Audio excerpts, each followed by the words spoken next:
warahmatullahi wabarakatuh.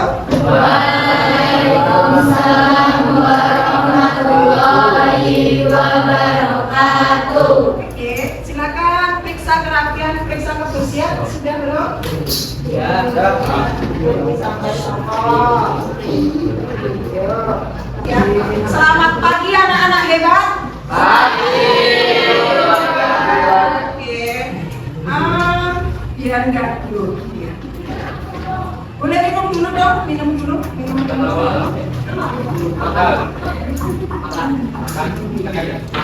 Oke, sudah. Terima kasih. Kalian kelihatannya mau belajar ekonomi pada pagi hari ini semangat banget ya. Kesepakatan kelas masih sama ya, kesepakatan kelas. Ada yang ingin dirubah atau ditambahkan? HP bagaimana HP? Sekarang coba keluarkan HP kalian sebentar.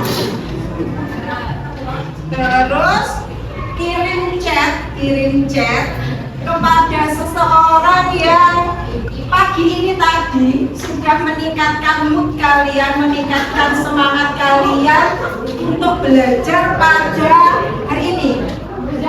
Sudah? Ucapkan terima kasih. Itu aja ya, nggak usah ditambah yang lain. Ini juga boleh. Satu aja, yang paling gitu ya. Ucapkan terima kasih pada seseorang yang sudah memotivasi kalian.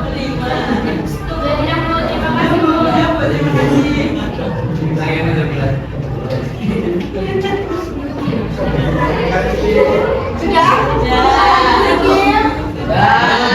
Sekarang dikirim tok, nggak usah dibalas. Sudah? Sudah, terus sampai disimpan.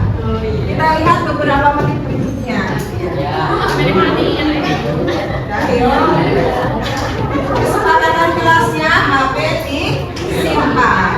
Oke, Pak Bapak sudah disimpan HP-nya? Sudah. Enggak. Sekarang kita akan belajar materi. Tadi malam materi sudah dulu kirim ya? Siapkan dulu, tolong LCD-nya disiapkan dulu.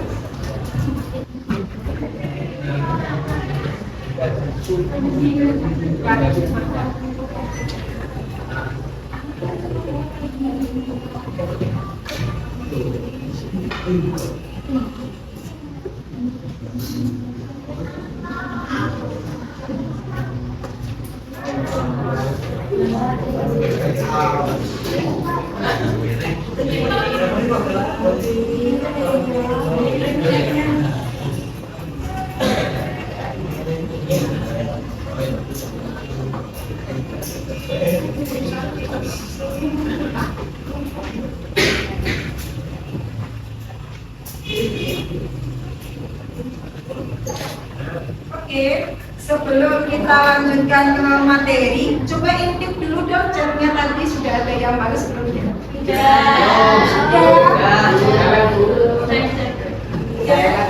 Fahma, kamu kirim chat ke siapa, Fahma? Siapa Fahma? Ke siapa?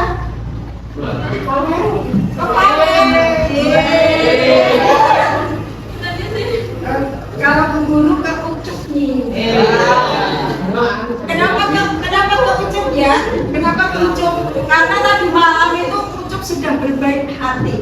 Pemburu itu apa? Kalau belum kirim materi ya, Ucup itu berbaik hati mengucapkan. Terima kasih Ucup. Oke, udah ya, Amin. HP-nya disimpan kembali. Terima kasih. Teman-teman, pagi ini kita akan belajar bab 3, terbentuknya keseimbangan pasar dan struktur pasar. Di SMP kemarin kalian sudah pernah belajar tentang jenis-jenis pasar ya? Sudah? Sudah. Di antaranya ada pasar tradisional dan ada pasar modern. ada yang ingat yang bisa membedakan antara pasar tradisional dan pasar modern? Jadi bedanya apa ya pasar tradisional dan pasar modern? Ya, Pak. Oke. Perbedaan yang paling utama kalau transaksi yang digunakan di tempat tradisional cash kayak beli uang, kalau di pasar modern kita pakai kris atau bisa transfer. Oke, terima kasih Mbak Fatma, benar sekali yang disampaikan. Jadi, salah satu perbedaannya transaksi atau alat pembayaran yang digunakan, gitu ya. Oke, kalau di pasar tradisional itu alat pembayarannya pakai uang cash, uang tunai. Nah, tapi kalau di pasar modern itu alat pembayarannya sudah pakai alat pembayaran non tunai. Nah, pembayaran non tunai kalian sudah kenal ya. Sekarang kita akan masuk ke materi terbentuknya keseimbangan pasar dan struktur pasar. Di materi ini nanti ada beberapa sub materi yang akan kita pelajari. Ada permintaan sampai dengan jenis pasar dan struktur pasar. Kita masuk ke materi yang pertama, yaitu permintaan. Di materi permintaan ini nanti ada 6 poin atau 6 indikator yang akan kita pelajari. Ada pengertian, faktor, jenis, hukum, kurva, dan pergeseran kurva permintaan. Tujuan pembelajarannya juga ada 6, gitu ya. Ada mendefinisikan pengertian permintaan dan seterusnya sampai mampu menjelaskan pergeseran kurva permintaan. Nah, sebelum kita masuk ke materi, tolong cermati gambar yang ada di slide tersebut. Cermati gambarnya. Sudah? Terus coba rumuskan jawaban untuk pertanyaan yang ada di situ. Diskusi dengan teman semeja ya. Diskusi dengan teman semeja, waktunya 5 menit. 5 menit. Silakan 5 menit. Sudah? Oke. Silakan ada yang mau mencoba berpendapat ke depan. Ya. Bukan dong. Oke, berdua. Kok malu? Ya, Mbak Fatma. Teman-teman dicermati ya, jadi kalau ada yang mau menambahkan atau menyanggah boleh. Assalamualaikum warahmatullahi wabarakatuh. Saya Mama dari absen 12. Saya dan kami ingin menjawab untuk pertanyaan nomor 1 ya. Jadi sebut dan jelaskan 3 perbedaan jenis pasar yang ada pada gambar. Nah, perbedaannya dari pasar ini, pasar mandiri sama pasar mandiri sama pasar abstrak. Yang pertama itu metode pembayarannya. Seperti yang dikatakan ngomong tadi, kalau misal di pasar mandiri ini kita tuh harus pakai uang tunai. Nah, sedangkan untuk misal di Shopee, Bukalapak itu kita bisa transfer, atau bisa kita bayar ke Indomaret atau Alfamart gitu. Yang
kalau di pasar konkret alat pembayarannya tunai. Dan kalau di pasar abstrak alat pembayarannya non tunai. Oke, terus yang kedua tadi apa?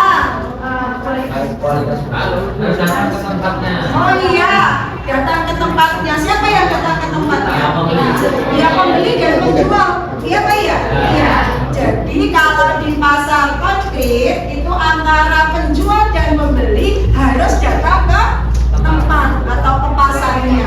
Itu ya. Terus kalau di pasar abstrak bagaimana? Penjual dan pembeli tidak harus ketemu, tidak harus datang ke tempatnya. Nah, oke, terus yang ketiga apa? Apa tadi? Kualitas. Oh iya, kualitas barang bagaimana ya? Kalau di pasar konkret kita bisa melihat langsung, meraba langsung gitu ya. Jadi bisa tahu kualitas barang yang akan kita beli. Ya Pak ya? Ya. Terus kalau di pasar abstrak bagaimana? Iya, kita tidak bisa melihat langsung, tidak meraba. Terus gimana kita bisa tahu barang yang akan kita beli? Deskripsi gitu ya. Biasanya. Kadang kalau nasib kita baik ya barang yang kita beli sesuai dengan ekspektasi kita gitu ya. Tapi kadang kalau kita tidak beruntung barang yang kita beli itu tidak sesuai dengan ekspektasi kita. Sampai di sini bisa dipahami? Bisa dimengerti? Ada pertanyaan? Kita lanjutkan. Kita sudah masuk ke materi nak. Yang pertama pengertian permintaan. Tadi malam sudah dulu share ya. Terus sudah dibaca-baca? Sudah. Berarti tinggal bisnis pengertian permintaan. Kemudian ada jenis permintaan. Jenis permintaan itu digolongkan menjadi dua. Yang pertama berdasarkan jumlah permintaan. Ada permintaan individu dan permintaan pasar. Kemudian berdasarkan daya belinya itu ada tiga. Teman-teman cermati ini, berdasarkan daya beli itu ada tiga: efektif, potensial, dan absolut. Coba kalian pahami dulu sebentar. Oke, sudah. Ada yang bisa membedakan dan memberi contoh. Ada? Paham lagi? Yang lain coba. Anggiti, penonton motivasi coba lirik Pak Ucup, Pak Kopral. Lirik Pak Kopral. Agit, coba Agit. Gimana Agit? Perbedaannya apa Agit?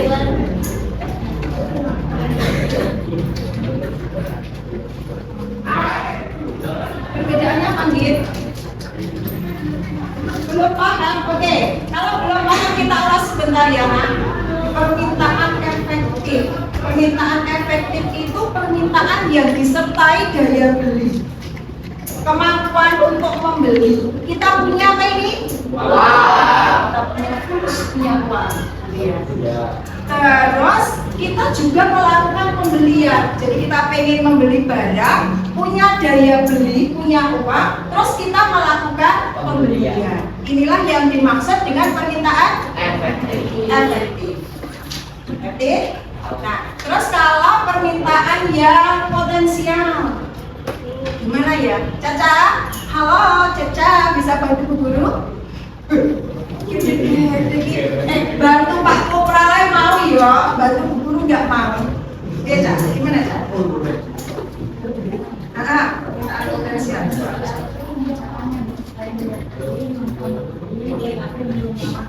Ya.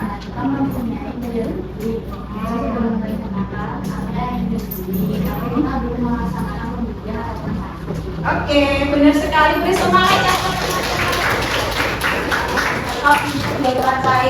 Oke, jadi permintaan potensial kuwi kita pengen membeli barang, punya uang tapi belum jadi dibeli. Kusik tak pikir sih, sok ngerti sih sok enak sing luwih bagus.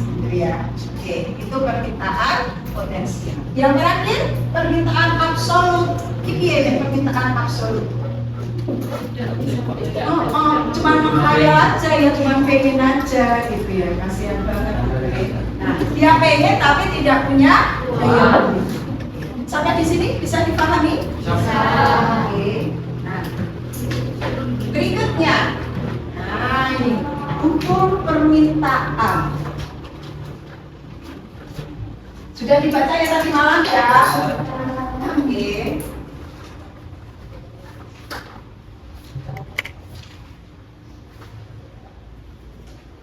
Teman-teman ingat ya, permintaan itu basa Londone demand. Demand, simbolnya D. Deleng-deleng. Nanti oleh hari ini kita sudah mempelajari simbol-simbol ya. Terus P. P ini apa ya kira-kira ya? P itu apa? Basa Londone price, berarti harga. Gitu ya, harga. Deleng-deleng. Kalau Q apa nah? Jumlah barang, kuantitas, gitu ya, jumlah barang. Jadi ada 3 simbol yang sudah harus kalian ingat tadi. D apa? Permintaan. P harga. Price. Q kuantitas. Nah, sekarang kalau Bu Guru tuliskan bunyi hukum permintaan seperti ini, ada yang bisa mendeskripsikan? Ada yang bisa mendeskripsikan? Silahkan. Nah, P tadi apa? Ya, I. Kalau Bu Guru tulis bunyi hukum permintaan seperti ini, maksudnya apa? Harganya naik, harganya turun. Ayo Pak. Ya, ayo. Jadi ini bunyi hukum permintaan ya, jelasnya Mas. Itu maksudnya apa? Tahu P kok ada panah ke atas dan sebagainya. Ini kalau harga naik, kalau harga naik dan stok barang banyak, permintaan akan menurun. Terus kalau harga turun dan kalau harga turun, permintaan barangnya permintaan naik. Ya, boleh semangat. Ya, jadi benar sekali teman-teman. Kalau di bunyi hukum permintaan bisa dituliskan seperti ini. Jadi ketika harga barangnya naik, jumlah barang yang diminta turun. Begitu pula sebaliknya. Ketika harga barangnya turun, jumlah barang yang diminta bagaimana? Ya. Jadi hubungan antara P dan Q berbanding terbalik. Nah, teman-teman perlu tahu, ini ada catatan nih. Hukum permintaan ini berlaku jika kondisi ceteris paribus.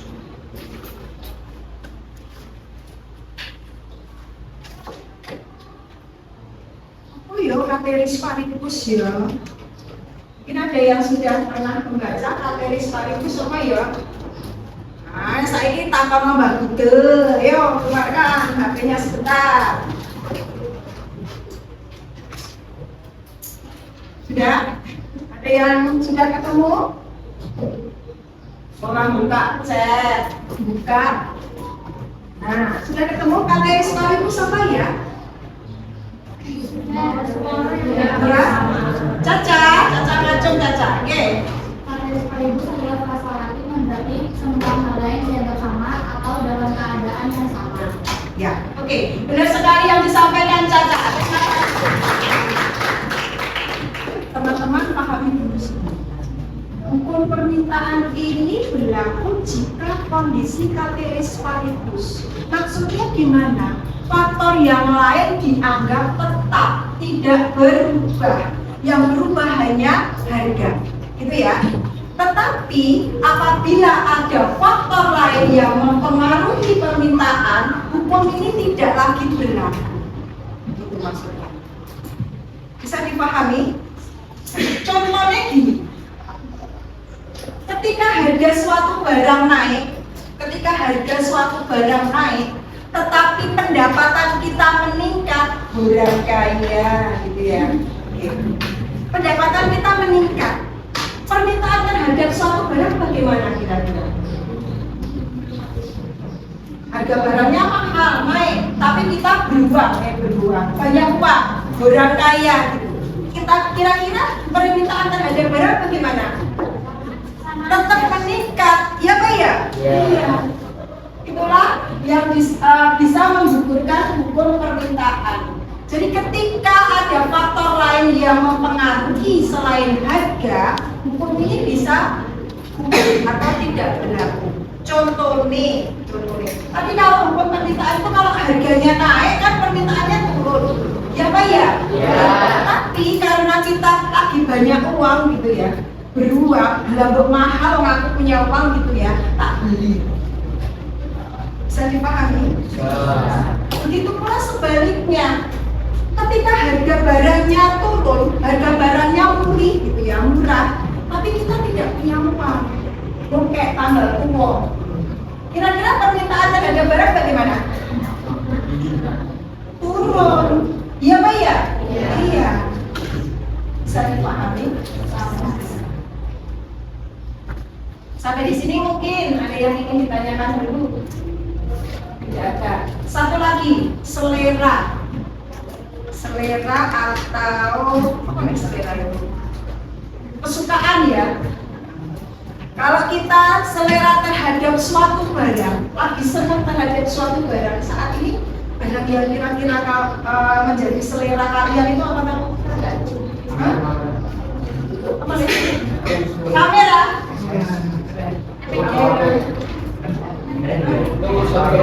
Beberapa waktu lalu kalian ingat mainan yang cetek itu. Ketika lato-lato itu lagi jadi tren, semua kalangan suka, dari anak kecil sampai orang tua suka main cetak-cetek gitu ya. Walaupun harganya mahal pertama kali, permintaan terhadap barang tersebut bagaimana? Tinggi, naik karena suka, selera. Ya Pak ya? Ya. Begitu pula sebaliknya, ketika barang itu sudah tidak menjadi tren, kita tidak suka, tidak selera terhadap barang tersebut, regane murah, kita beli apa tidak? Ya. Tidak. Tiga ya mau ya, mau. Iya. Bisa dipahami? Sampai di sini ada yang ingin ditanyakan? Tidak. Oke, lanjut. Lanjut adalah kurva permintaan. Teman-teman, kalau diminta untuk menggambar kurva, ingat-ingat ya. Kalau kita akan menggambar kurva itu jangan lupa mulai dari nol ya. Terus sumbu yang vertikal ini sumbu apa?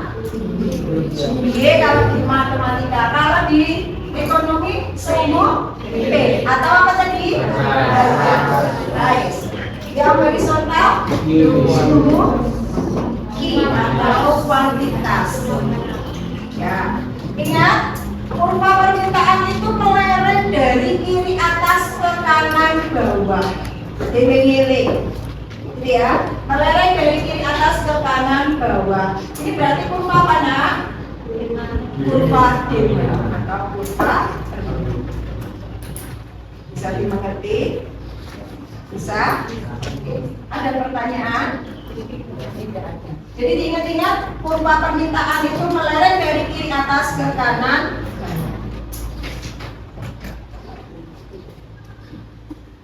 Kita lanjutkan. Berikut adalah faktor yang mempengaruhi pergeseran kurva.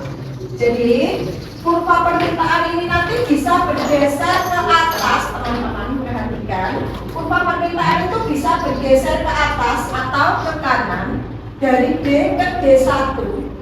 Itu ketika ada penambahan jumlah barang yang diminta. Jadi jumlah barang yang diminta bertambah.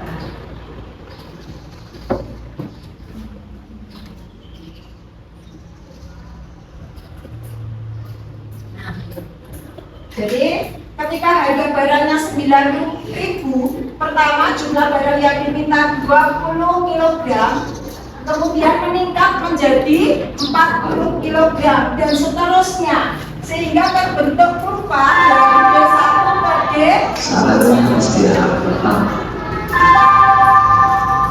It's time to have first break.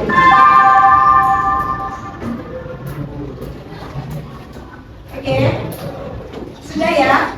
Dari D1 ke D2 itu berarti ada peningkatan jumlah permintaan. Kira-kira nih apa ya yang menjadi faktor penyebab peningkatan jumlah permintaan?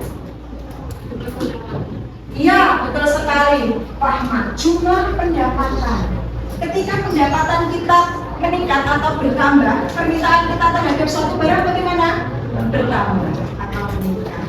Itu ya. Oke. Nah, permintaan itu juga bisa bergeser ke kiri atau berkurang. Nah, dari 20 berkurang ya, berkurang. Dari 20 ke 10 atau ke 0. Dari D ke D2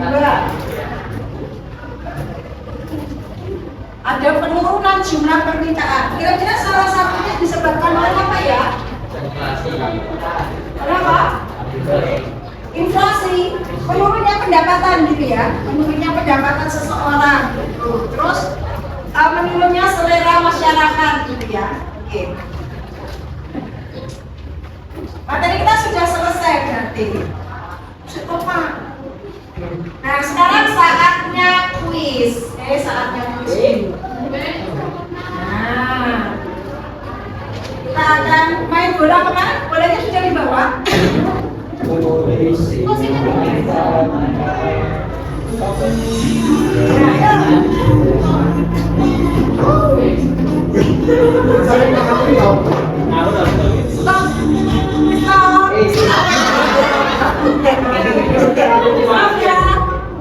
Ambil satu kartu.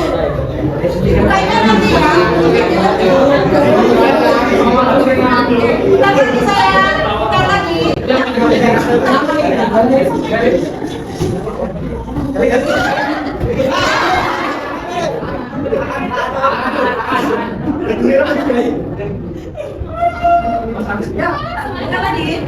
lagi.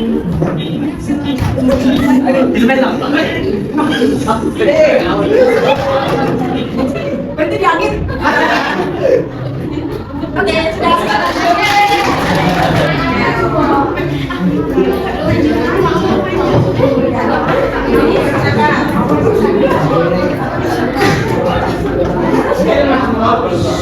teman-teman perhatikan nanti ada seperti biasa kalau nggak bisa menggunakan fasilitas bantuan ya, program gitu ya atau activity gitu.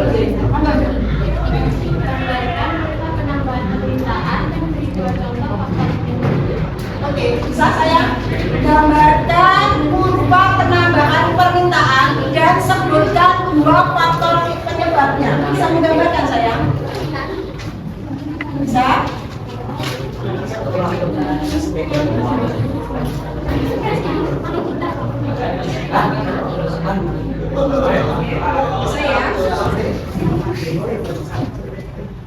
Oke, teman-teman, sekarang tolong dicermati teman-teman. Ini hasil pekerjaan Mbak Reza.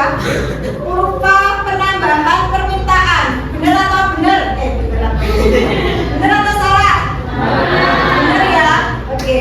Terus sekarang Mbak Reza, tolong sebutkan dua faktor yang mempengaruhi penambahan permintaan tadi apa?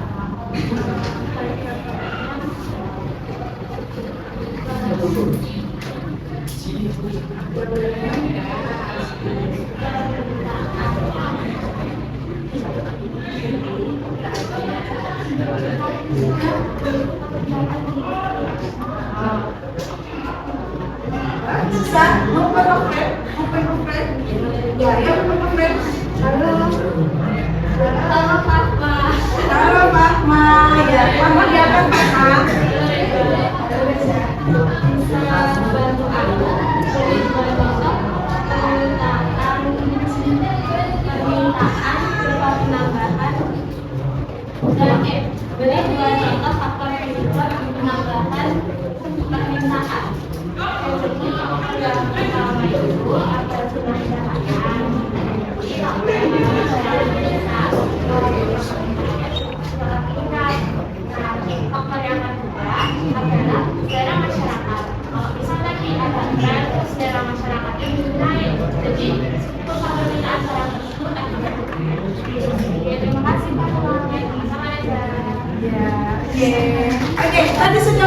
pastikan ya teman-teman sudah ketemu dua faktornya. Apa tadi? Yang pertama? Jumlah pendapatan.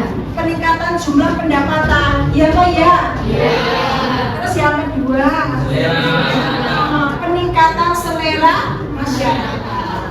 Oke, bisa dipahami? Beri apa sama Mbak Fahma? I, kasih A, kasih O, kasih W.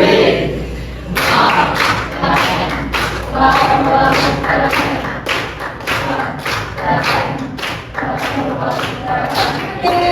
kasih.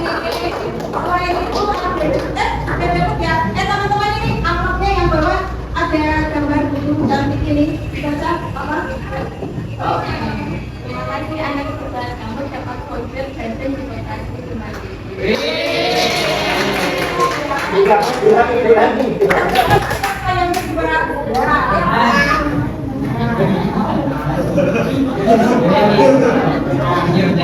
Baca. Pelanjang ini dikirimkan masuk. Berdasarkan daya beli permintaan dibedakan menjadi 3. Jelaskan dan beri contoh masing-masing. Ya, teman-teman, berdasarkan daya beli tadi permintaan dikelompokkan menjadi 3. Kau jelaskan kalau pakai contoh, bisa banget kalau contohnya. Ya, jelaskan sih kalau kamu mau TV apapun keren. Oh, halo, ya, akan selesai. Ya, iya, nah, ya, halo. Kamu ya, jelas. Terus kamu mau apa? Yang mau apa? Nah, tolong berdasarkan daya beli permintaan dibedakan menjadi 3. Jelaskan dan beri contoh masing-masing. Ya, oke. Ya, jelaskan ya. Nah, berdasarkan daya beli itu dibagi menjadi 3, yaitu ada permintaan efektif, permintaan potensial, dan permintaan absolut. Nah, itu pengertiannya sendiri. Efektif itu kayak kita itu ingin membeli barang itu. Nah, terus kita mampu. Nah, itu disertai dengan kegiatan membelinya.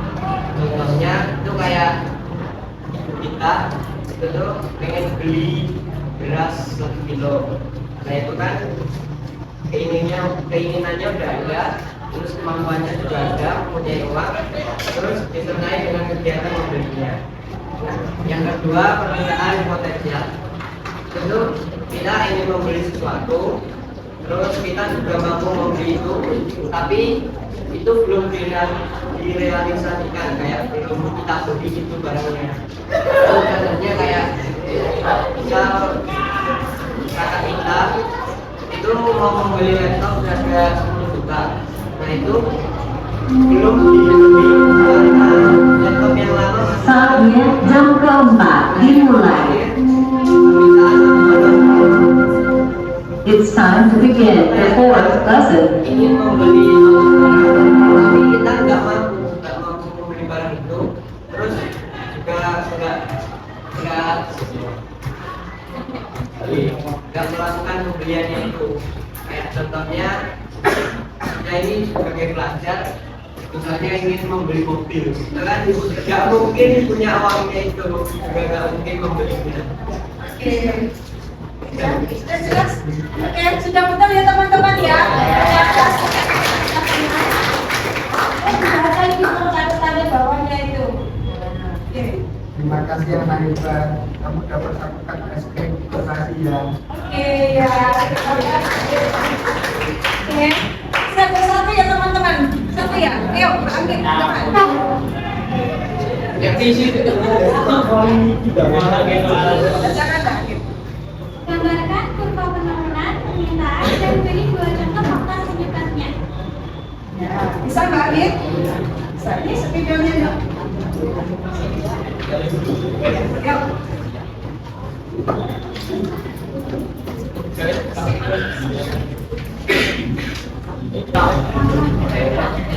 Oke. Bagaimana teman-teman? Tadi Mbak Anggi dapat soal untuk menggambarkan kurva penurunan permintaan seperti ini. Bagaimana? Sudah betul? ya. Mbak Angin, beri semangat Mbak Angin teman-teman. Sekarang jelaskan 2 faktor penyebabnya. Yang satu itu penurunan pendapatan konsumen, dan juga penurunan harga barang dan seterusnya. Oke, terima kasih Mbak Angin. Jadi benar ya teman-teman, yang pertama karena penurunan pendapatan seseorang itu bisa mengakibatkan kurva permintaan bergeser ke kiri atau berkurang. Oke, terima kasih Mbak Angin. Bacakan ini catatannya. Terima kasih anak hebat, kamu dapat pecah jajan di Citak Desa 5.000. Oke. Terima kasih guru hebat. Oke, anak-anak, dari apa yang kita pelajari hari ini tadi, ada yang ingin ditanyakan dulu? Ya, kita tadi sudah belajar apa saja toh? Mempengaruhi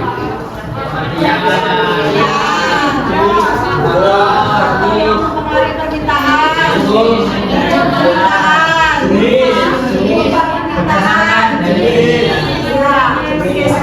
Permintaan. Nah, berikutnya saatnya kalian bekerja berkelompok. Kelas kita bagi menjadi 7 kelompok. Perhatikan tugasnya. Tugasnya nanti kalian membuat galeri, membuat pameran. Ya. Apa yang kalian pamerkan? Yang kalian pamerkan materi yang sudah kalian pelajari hari ini tadi pagi ini. Bisa?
Juara satunya 1.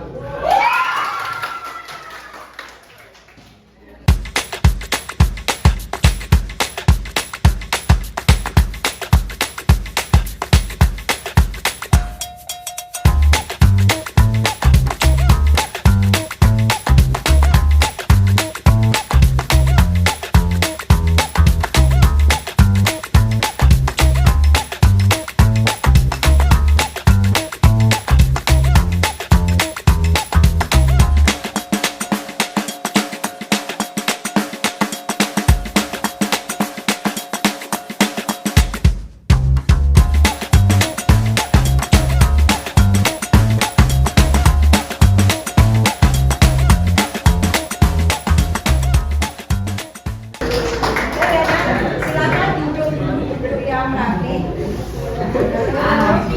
Masih Kursi bawah nanti. Oke, sini ya. Sekarang siap? Sekarang kita simpulkan teman-teman. Tadi kita sudah belajar, kita simpulkan apa saja yang tadi sudah kita pelajari nak? 1. Terus faktor yang mempengaruhi permintaan. Ya. Hukum permintaan. Oh iya, penggolongan permintaan gitu ya. Terus kurva pergeseran permintaan. Dan yang kita pelajari mungkin ada yang ingin ditanyakan dulu. Tidak ada? Bisa dipahami? Bisa. Oke. Kalau sudah bisa, sekarang saatnya refleksi ya. Bukan dan refleksi. Mbak, ada yang mau? Ya, cantik. Ya. Ke depan boleh.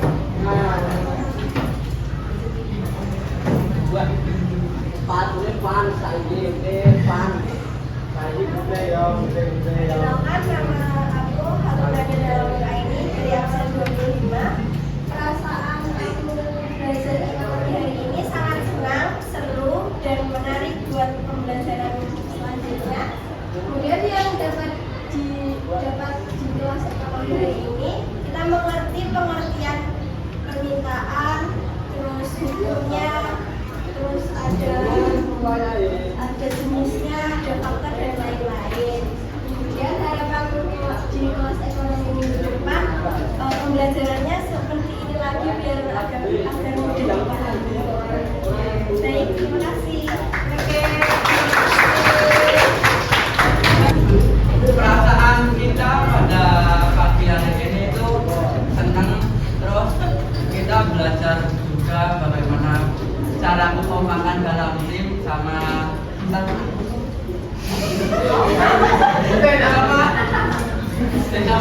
mempelajari tentang permintaan sama harapan kita minggu depan tuh semoga kelas ekonominya bisa lebih seru lagi, terus permainannya juga lebih banyak lagi Bu.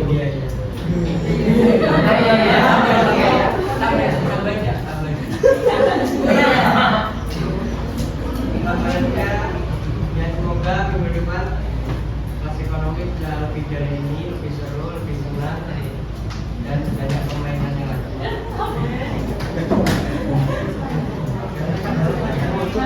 Terima kasih. Sekian. Jangan menulis di atas kaca. Menulislah di atas meja. Jangan menangis karena cinta. Menangislah karena dosa.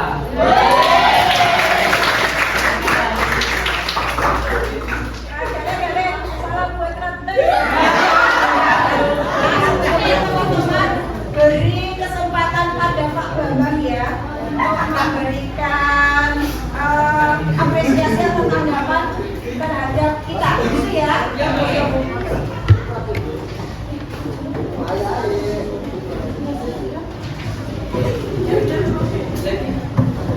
Assalamualaikum warahmatullahi wabarakatuh.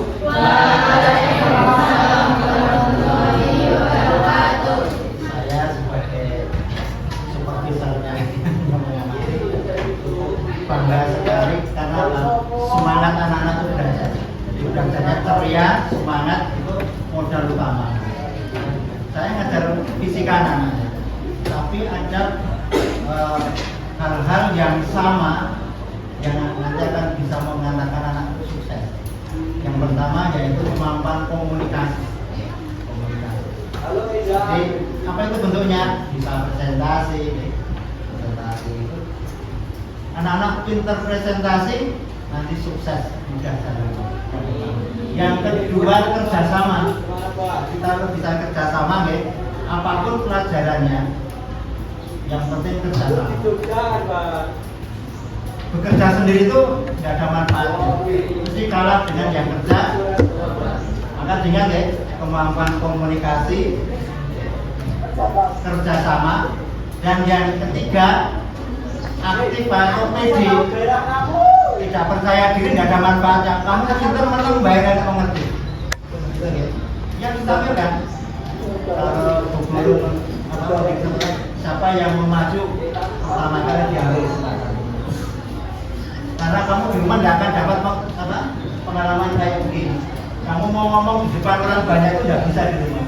Paling pol dengan ibu muka. Kamu ngomong, Bu, saya mau ngajak pidato. Beda suasananya dengan di tempat yang umum seperti ini. Jadi yang pertama tadi apa Nana? Komunikasi ya. Baik dalam bentuk apapun. Yang kedua apa? Kerjasama. Ingat-ingat nyambut diri skala atau kelompok. Jadi jangan hanya mikirkan keberhasilan sendiri, keberhasilan. Yang ketiga apa? Percaya diri. Dan alhamdulillah tadi sudah ditampilkan di sini semuanya, nih. Hanya tadi yang pede kurang. Nah, iso maju sih. Oke. Cocok enggak? Masalah elek apik cari. Oke. Oke? Tiga itu saya terima kasih. Pembelajaran sudah aktif, kreatif, semangat. Demikian, assalamualaikum warahmatullahi wabarakatuh.